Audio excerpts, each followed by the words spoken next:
Welcome to the Creativity, Thinking, and Education podcast with your host, Patricia Rose Upsack. Today we are going to be interviewing one of the authors in schools, premier people, and absolutely amazing for teachers and writers for a lot of different reasons. And his name is David Greenberg, and I would like to have you get to know him. I've just briefly gotten to know him, and he's really quite wonderful. Good morning, David. Good morning. So how are you today? How's Oregon doing? Well, Oregon is great. Right at this very moment, I'm in my bedroom / office on the Oregon coast in the town of Oceanside, overlooking the ocean. Oh, and it's pretty amazing, to say the least. The Oregon coastline is so beautiful. So beautiful. It really is. And offshore there often, and I can see this enormous rocks jutting out of the ocean, and sea lions hang out at their base, and there's birds circling above, and it's nature's glory. Yes, it is. I grew up on the Pacific Ocean. I grew up in San Diego, and if I didn't live near the ocean, I would live in the mountains, and I've actually lived in the mountains now for 36 years. But I'm at 9,000 feet in the Rocky Mountains, and I can see the Continental Divide, and I have 5 acres, which maybe I could do that in Oregon, but I definitely couldn't do that in California. And so but I love the ocean. It's my first love, and the mountains are my second. So I think it really does something to your spirit to be able to be in nature, whether it's the ocean, the beach, or the mountains, or the trees. And I always recommend that to people. Go be in nature, and then it helps you have balance. I think that's my opinion. I agree. I certainly find this a lovely place to write. Oh, I bet. So before we get into your bio is extraordinary, and before we get into the number of things that you've done and the way your life has sort of unfolded, do you have several contacts? I want to be sure, because sometimes I get so involved in talking to the person that I forget to ask them how people can find them. So would you give us some good websites that people could find you if they want to talk, if for your programs or whatever you do? Sure. Well, instead of listing my web address, which if you get one letter off, it will never go through, just put David Greenberg, children's book author, into Google, and zap, you'll come right to me. Oh. I also run a writer's workshop every summer right here on the coast, and it's called the Oregon Coast Children's Book Writers Workshop, or OCCBWW, and put that into a search engine, and you'll come right to it. Okay, that sounds wonderful. All right. Okay, so you clearly don't have an Oregon accent. You can never hear your own accent. It's a New York City accent. Aha. That's why, and remember I told you I wasn't. I usually read people's bios, but David's is long and it's really fascinating. And so, could you maybe start a little bit about who you are? I see you were born in Brooklyn. Your birthday's coming up, October 13th. That's right. Happy birthday. Thank you. How did you get to be where you are today? Give us a brief summary. Well, born in Brooklyn of 2 parents, a lawyer and a teacher, who were very interested in words, always reading, writing, discussing.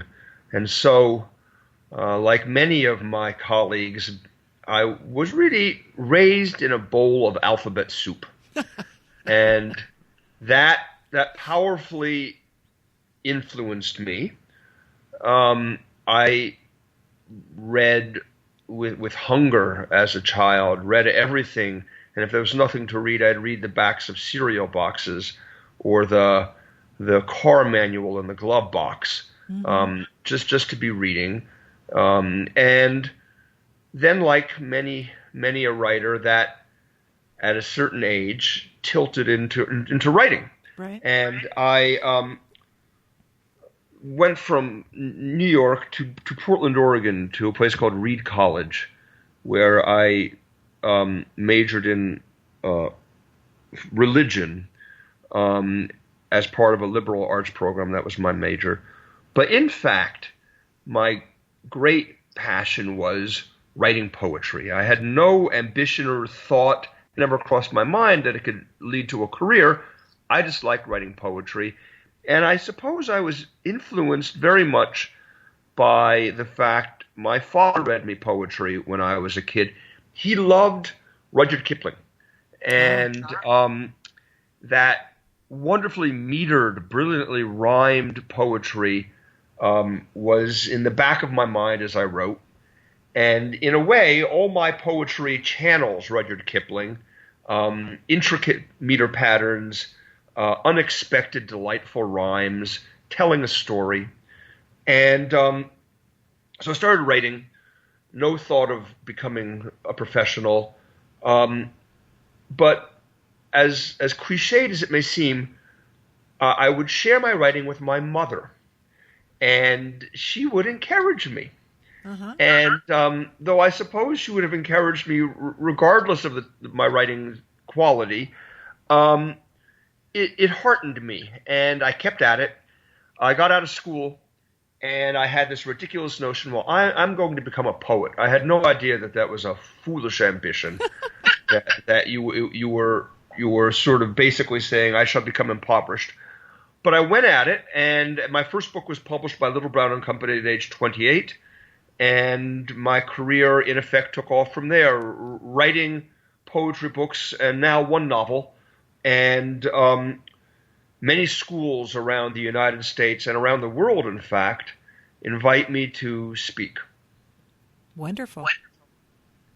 Now, I see here, and it's actually how I found you. You have a website, which you've told them how to reach. It's called Authors and Illustrators Who Visit Schools. That's a program that you are in charge of, right? Yes. Could you tell us something about that? Well, Authors and Illustrators Who Visit Schools represents this year 7 authors. In years past, the number has varied. And it really amounts to a way of promoting these authors, myself included. Uh-huh. And we do 2 things. Number one, we send out paper brochures to almost every school in the United States, to usually librarians, saying, look, here's some authors if you'd like to invite one to your school for assembly programs or writing workshops. Right. And then in addition, we have this website, and the 2 kind of work in tandem.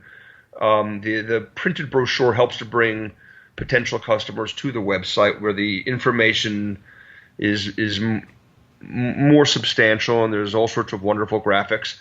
And so this website helps to promote these authors, and they get work all over the world. Last year, one of our authors spoke in Vietnam. We've had authors speak all the way from Tajikistan to the Arctic Circle via this promotional approach. Uh-huh. Okay. Okay, this is a silly question, but I'm known for these. Why do you do this? Why do I do it? Yeah. Well, I do it, number one, for the mercenary, and that is to say, authors pay me. Uh-huh. I in effect act as an agent of sorts. Okay. But also, I feel as though connecting authors to children is a noble endeavor, and that calls me as well. Well, yeah. I mean, I think authors in schools is really important because, it like for the little girl or little boy sitting in the class who loves to read and who loves to write, having an author come to a school and show them that well, yeah, you can do that. Well, how do you know? Because I did it. I mean, I really do believe that somebody walking into a classroom at any profession, that it's going to stimulate the imagination. And like your parents supported you and said, you can do this. Of course, they encouraged you. I think that that's what authors in school do, that they encourage kids not only to read, but they also encourage them to write. And if they have an interest in writing books, I think they really help them continue to do that. And they get those books and they take them home, and they love having an author's book with them, that they've had it signed and they've talked to the author. It's very special to them. So I think it's a wonderful program, actually. Yeah, you bring in a rock and roll singer, and kids are going to want to be rock and roll singers. You bring in an athlete, soccer player, for instance. Kids are going to want to play soccer.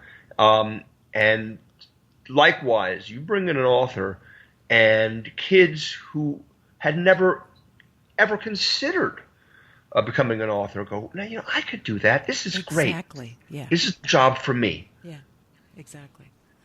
Okay, so now the other thing that I am really fascinated and interested in, the Oregon Coast Children's Book Writers Workshop. Could you tell us about that? Well, first of all, I'll tell you where it is. Sounds good.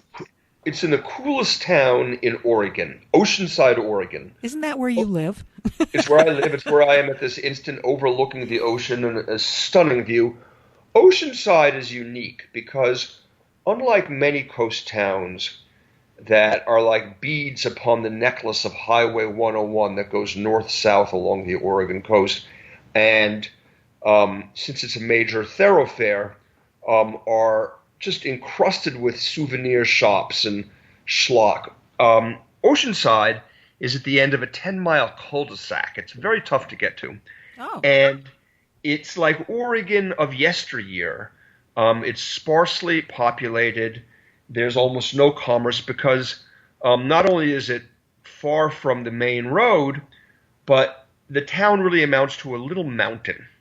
And there's no place for commercial establishments to put in parking space. So it's the most charming town that overlooks the ocean with these wonderful giant rocks jutting out of it, where sea lions live and snort, and there are seals, and the pelicans commute up and down the beach every day, and eagles are making a comeback, and you'll see them orbiting all the time, and it's common to see whales. No. And it's just as dramatic and nautical and briny as could be. And our classroom is right by the ocean's edge. If you were to take a leap at high tide, you could swim to Japan. And the classroom is the Oceanside Community Center, which is a charming room, has a fireplace. Oh, and sounds wonderful. Yeah, it has a kitchen.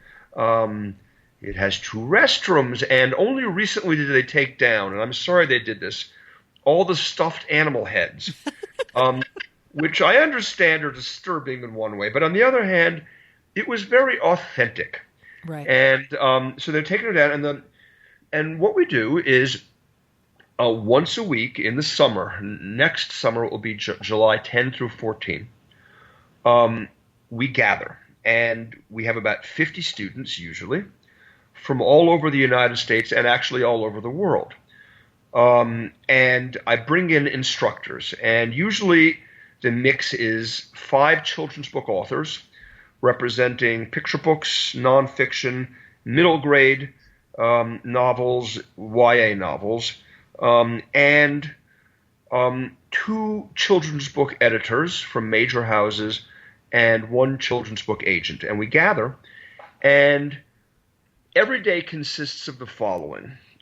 Lectures by the instructors, and we also have lectures by guest instructors. Then we have first page manuscript feedback. So you can anonymously post the first page of a manuscript before the class. It's projected, and the instructors read it. I mean, I read it out loud, actually, and then the instructors respond to the manuscript professionally. And then every day, every student gets a substantial, about 20-minute one-on-one consult with the instructors. So it's one-on-one, it's first-page manuscripts, feedback, and it's lectures every day. And then on top of that, there's a social quality to the class. We have a big potluck dinner on Monday night, and then on Thursday night, everyone comes up to my house where I reside at this instant, overlooking the town and the classroom, and we have a big gourmet party. And for those who like a glass of wine or a microbrew, it is certainly available. We have no moral problem with that. So it's a joyous week of intense learning, of intense one-on-one, more than any other conference I know. But also it's a sense of community and friendship and enthusiasm shared with your classmates, and people who feel insecure are made to feel secure immediately. We're very affirmative, respectful, and we really want to help people to move ahead with their writing. And a number of our students over the years have signed up with agents and editors who instruct, and a number have actually gotten published. Just from a couple of years ago, we had a student, Eric Hoffman, and he hooked up with our agent at the time, Rachel Orr, and his book just came out in a dark, dark cave. And so there have been a number of stories like that, and it's a lovely way to connect. That just sounds wonderful. I mean, it does. How many people do you take at this workshop? Well, I think the maximum would be maybe 55, but we usually have about 45 to 50. Okay, all right. And it's almost a week long. Is that what you're saying? July 10th to the 14th? Is that what you said? Yes, 5 days, Monday through Friday. Okay. And if they emailed you because they couldn't find it, would you be glad to send them the link or information? Sure, just simply email me. I don't know if my email address is comprehensible. You know, you get one letter wrong because you mishear it and it never goes through. But it's AUTHILUS at teleport, TELEPORT.com. Okay. And if they have trouble with that, they can just Google David Greenberg, right? David Greenberg. Well, there's many David Greenbergs out there I've discovered, but David Greenberg, children's book author, and that will certainly go to me. Okay, that sounds wonderful. Okay, so how did you get to Oregon? Well, I know you went to Reed College. I heard that. But how did you become who you are today in terms of your professional world? Well, our listeners want to know. I started out with no knowledge of the field of writing, and if I could simply go back in time, I would take a course or read a book on how to get published. Or how to write picture books. I had zero knowledge. I just had a real enthusiasm. So I got out of college. I'd been writing poems, and I started mailing into publishers, and I got rejection slips, or even more often than that, my writing was so pathetic in the view of publishers, they didn't even bother to write back. Oh, that's awful. Well, struggle builds character, I know. Yeah, and so I was developing character through this, but in a way, what was happening was this: by going up every cul-de-sac, I was, by process of elimination, figuring out how to go up the main road.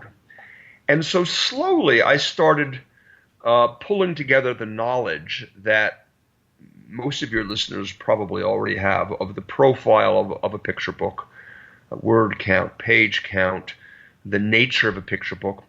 And in the early 1980s, I wrote a book that I think was unique for its time, a poetry, and it was called Slugs. and I mailed it out to every publisher in children's writers market. In retrospect, many publishers who clearly wouldn't be interested, but I figured just do a scatter shot. You never know. It just takes one pellet to take down a duck. Right. And a company that no longer exists in the format that it had then, called Atlantic Little Brown, because Atlantic magazine had a publishing book division that joined with Little Brown, and so they did things in tandem at the time. They were located in Boston. An editor there saw my work out of the slush pile, and after much hemming and hawing, I was awestruck. She bought it from me. And Slugs is now out of print, but it went on to sell almost 500,000 copies and went through like 50 printings. And so that got me started. And then after that, when I thought that fame and fortune were mine, there was a long dry spell with many rejections until a new editor at Little Brown, in this case, asked me if I would write a book called Bugs. Bugs? Bugs. And I did so and sold well, and then went on to skunks and snakes and crocs and a number of other books. Whatever Happened to Humpty Dumpty, sequels to the Mother Goose poems, the Book of Boys for Girls, the Book of Girls for Boys. My grandchildren have those books. Don't Forget Your Etiquette. And then, because I think a writer has to take on new challenges, I wrote a novel. My father had an interesting career. He, among other things, as a very young man in his early 20s, helped to argue a court case called Brown versus Board of Education. And he's still alive right now, and he's the one remaining living lawyer from the team that argued the case with Thurgood Marshall. Wow. And then when Thurgood Marshall went on to become a Supreme Court justice, my father took over his job running something called the NAACP Legal Defense Fund. And he then became Martin Luther King's chief lawyer. And among other things, my father argued the court case that allowed Martin Luther King's Selma to Montgomery March to take place. And the novel describes how that happened. Oh, and that's wonderful. Yeah, and I wrote the book simply because I really wanted to honor my dad, who's not particularly well known, and I thought this would be a gift that I could give him. Right. That's how I wrote my novel. That's amazing. And that's how you got where you are now? That's the story in short, yes. Okay. Well, actually, I mean, that's you should write something about your father's life. Well, I think I've done him justice with this book because it has a lot of background information. But how did it do? Oh, it's still in print after 7 years, 8 years, which is not shabby for any book. No, that's and true. It's doing very nicely. It's required reading for many school districts. So I can only hope that more join in. I think every child should read it, but then again, I'm biased. Well, but that doesn't make you not right. That's true. Okay, so, well, you have just done a lot of things in your life. What's the next big project or a thing that you're working on right now? Well, first of all, I've started an online picture book course called Publish a Picture Book that you can see at the Oregon Coast Children's Book Writers Workshop website. And that takes a good deal of my time and energy. I have wanted to write a book about dogs because I love dogs, as all righteous people do. I love dogs too. But it's like swinging at the ball and absolutely not connecting. I've done two major manuscripts, each one of which attracted no interest whatsoever. But I'm committed to writing about dogs in some way that conveys my utter love and delight with them. And then I think I'd like to write another book, maybe a picture book in prose. Everything else has been poetry to this point, that would somehow connect to issues of human rights. Okay. It's not clear to me what I'll write about, but that's where my heart is drawn. That sounds lovely. Now, when you think about authors in schools, is your program growing, or would you say that is it expanding? What do you see for the future of that particular part of what you do? For me personally, or for authors in general? Both. I'm being complicated. Well, I would say that market force is difficult these days. Up until 2008, I guess, it was a very strong market for many, if not most, children's book authors who wish to speak in schools. I cannot say there's a causal relationship, but immediately after George Bush was elected to the presidency, I think it was 2008. Mandatory testing in all the schools? Is that what you're talking about constantly? Well, yeah. First of all sorts of budget was siphoned off to pursue the military imposition of democracy in Iraq, which has obviously been a great success. And then the schools were burdened with testing, so there was no time really for teaching curriculum anymore. You were just constantly tested. Right. So I think there was a sea change in the school market. So it is more difficult to find schools that have the budget and the time, the spirit, the inclination to bring in authors. And it's tougher for authors these days than ever before to get this sort of work, though it does exist. Right. And one way to get it is to advertise somehow, and perhaps my service could be helpful to someone. Uh-huh. As for myself, I find that things vary. I can't extrapolate forward, but I do know that last year I had a good deal of work, and one reason is most of it was overseas, whereas American schools seem unenthusiastic about authors these days for the reasons I've just described. International schools. Now, this wouldn't be local schools in other nations, but schools like, the Shanghai American School, or the Singapore American School, or the Amsterdam International School, or the Lagos American International School. Schools that teach an American curriculum and want to convey some American culture. Oh, I see. Okay. Around the world, that tend to be very well-to-do, if not filthy rich, that tend to have very wealthy local residents or Americans working for embassies or various corporations, and so charge high tuitions and have large budgets. Gotcha.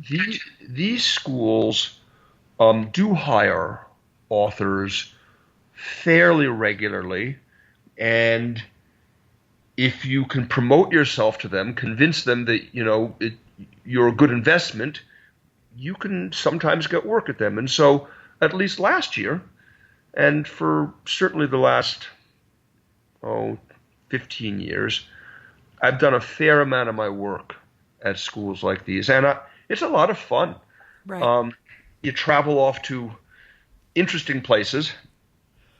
occasionally a little more interesting than you might like, but always interesting. And you see the world, and you tend to meet just the most lovely people, teachers and children and parents. Oh, that just sounds wonderful. And hopefully, the way, I believe everything sort of runs in cycles, and hopefully we will turn all of this around, and there will be lots of authors in schools and all kinds of things. Well, it looks like our time is pretty much over, and I want to thank you very, very much, David, for joining us today. And hopefully maybe sometime towards the end of 2017, I'll get to interview you again about something else terribly interesting. Oh, it'll be my pleasure. Thank you so much. Thank you. Thank you for joining me here at the Creativity, Thinking, and Education Podcast. Please visit us at happyteachershappystudents.com.